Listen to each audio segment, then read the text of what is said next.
सरकार भी हमारी है, सिस्टम भी हमारा है, मतलब हम कुछ भी करेंगे, नंगा नाचेंगे, क्योंकि हम सनातनी हैं, संस्कारी है। दूसरा एक दलिंदर पाळीव पत्रकार म्हणतो, मैं होता तो गवई के चेहरे पर थूक देता। तीसरा लंपट लफंगा भुरटा बवासीर म्हणतो, यदि मैं होता तो गवई का सर दीवार पर टकरा टकरा कर उसके 2 टुकड़े कर देता। मंडळी ऐकत आहात ना? अहो काय चाललंय या देशात? हे रामराज्य आहे हे असं ज्या रामाच्या नावावर द्वेषाचं दुकान मांडलं त्या प्रभू श्रीरामाला देखील लाज वाटत असेल यांच्या रामराज्याची। मंडळी हजारो अशा वाह्यात कमेंट, अगदी वाईट कमेंट, घाणेरड्या कमेंट सोशल मीडियावर सध्या हल्ली सुरू आहेत। भूषण गवईंना ज्या वकिलाने बूट फेकून मारण्याचा प्रयत्न केला त्यांचं समर्थन होत आहे आणि सब चंगा है, सब अच्छा है असं म्हणत हे सरकार तमाशबीन झालं आहे, तमाशा बघतो आहे। एवढंच नाही तर एक आणखी नवं वादळ उठलं आहे, लक्षात घ्या। मध्य प्रदेशातला एक वकील म्हणतो, संविधान बाबा साहब ने नहीं BN राव ने लिखा है।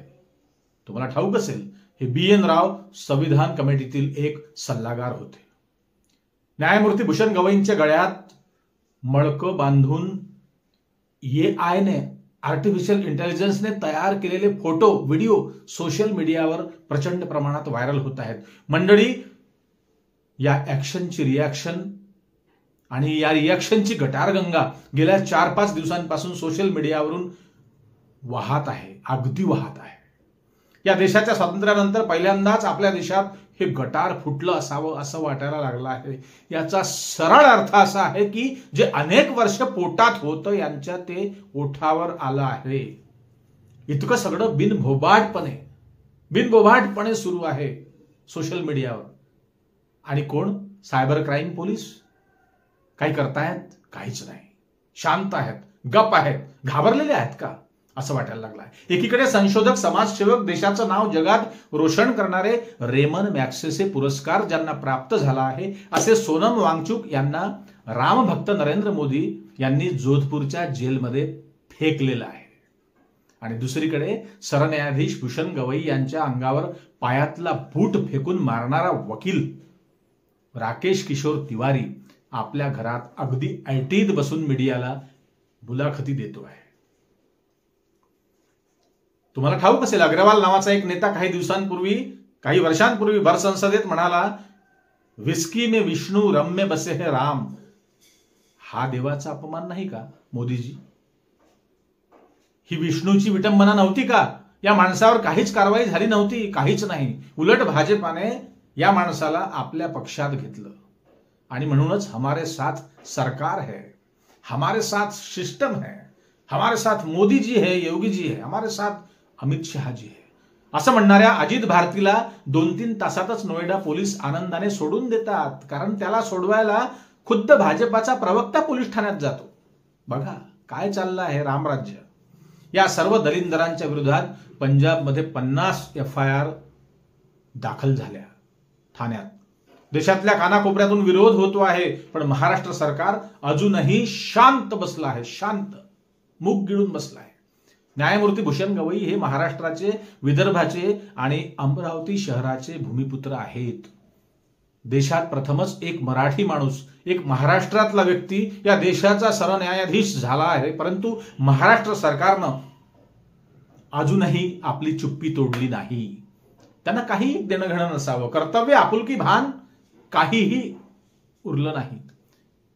मंडळी याच ठिकाणी एखाद्या मुसलमान व्यक्तीने हे कृत्य केलं असतं आणि शेंडीवाले न्यायमूर्ती असते तर देशाच्या 4ही दिशेने अक्षरशः वनवा पेटला असता, असं नाही का वाटत तुम्हाला? कारण अलीकडे 2014 पासून प्रत्येकाच्या स्वप्नात साक्षात परमात्माच येऊ लागलाय हो। हा राकेश किशोर तिवारी देखील हेच म्हणतो। तो म्हणतो मी बूट फेकून नाही मारला, न्यायमूर्ती भूषण गवईंना बूट मारण्यासाठी मला परमेश्वराने सांगितले। तो म्हणतो मुझे तो ताज्जुब हो रहा है कि 140 करोड़ के देश में परमात्मा ने इस नेक काम के लिए मुझे ही चुना है, मैं कितना भाग्यशाली हूं। वाह, हे विज्ञान युग आहे मंडळी। मंडळी, ईश्वर, परमात्मा, परमेश्वर प्रत्येक गोष्ट या देशात 2014 पासूनच अस्तित्वात आली, त्याआधी काहीच नव्हतं. ईश्वर, परमेश्वर, परमात्मा हे हजारो वर्षांपासून आकाशात तिकडे तिकडे भटकत होते. आणि अचानक त्यांनी मोदीजींना बघितलं आणि ते 2014ला या धर्तीवर आले. आणि थेट त्यांनी असं म्हणायला हरकत नाही, पक्षप्रवेशच केला. पक्षातच आहेत ते विराजमान. अर्थात 33 कोटी देवी देवतांना नरेंद्र मोदी सरकारने 2014 मध्ये प्रत्यक्षात सोबत आणलं. मंडळी, या अंधभक्तांचा दोष कसा म्हणावा? खुद्द या देशाचे पंतप्रधान स्वतःच म्हणतात, मी ईश्वराचा अवतार आहे, मैं डायरेक्ट परमेश्वर से हर रोज बात करता हूं. मग त्यांचे भक्त का नाही म्हणणार? भूषण गवई यांच्यावर हा हल्ला झाला त्यानंतर 8-10 तासांनी नरेंद्र मोदी यांनी प्रोटोकॉल नुसार कसं बसं एक औपचारिक ट्विट केलं होतं. परंतु महाराष्ट्र सरकारला मात्र याची दखल घ्यावी हे वाटलं नाही. हे दुर्दैव आहे की धर्मद्वेष हे कळायला मार्ग नाही. शेवटी गुरु तैसा चेला असं देखील म्हणायला हरकत नाही. मंडळी, 6 ऑक्टोबरला हा प्रकार सुप्रीम कोर्टात घडला. आज या कृत्याला आठवडा होतो आहे, परंतु अजूनही ना राकेश तिवारी यांच्यावर FIR झाली आहे, ना अजित भारती, तो नालायक युट्यूबर, याच्यावर देखील FIR झाली नाही. सोबत आहे, सब चंगा आहे. ईश्वरी अवतार असलेले पंतप्रधान ज्या देशात आहेत तिथे काहीच घडू शकतं, हो काहीही घडू शकतं. असंच लोकांचं लक्ष आलतू फालतू गोष्टीत अडकून राहावं, जेणेकरून आपल्याला कुणीही काहीही प्रश्न करणार नाही. तुम उधर लगे रहो, हम इधर लगे हैं. मंडळी, हे सगळं चाललं आहे या देशात. तुम्हाला काय वाटतं ते कमेंटमध्ये नक्की लिहा मित्र हो. जे चाललं आहे ते मात्र योग्य नाही हे लक्षात घ्या. जे होते ते पाहावे. आणि आपल्याला सांगितलं आहे तुकोबांनी, तुकोबा म्हणे उगे राहावे. मंडळी, अतिशय विचित्र काळ सध्या सुरू आहे. नेमकं तुम्हाला काय वाटतं ते कमेंटमध्ये लिहा, बिनधास्त बोला. काही दिवस बोलू शकू आपण असं मला वाटतं या सगळ्या कार्यक्रमावरनं, की जास्त दिवस काही व्हिडिओ वगैरे आम्ही बनवू शकणार नाही.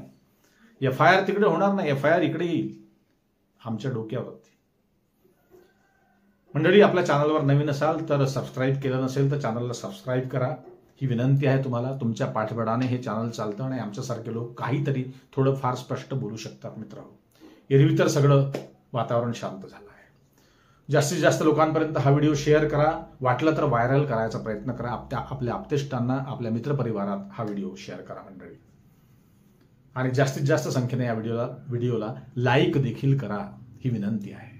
पुन्हा भेटू नवीन विषयावर बोलण्यासाठी नव्या दिवशी नव्या दमानं. तोपर्यंत मंडळी, नमस्कार. जय हिंद, जय महाराष्ट्र.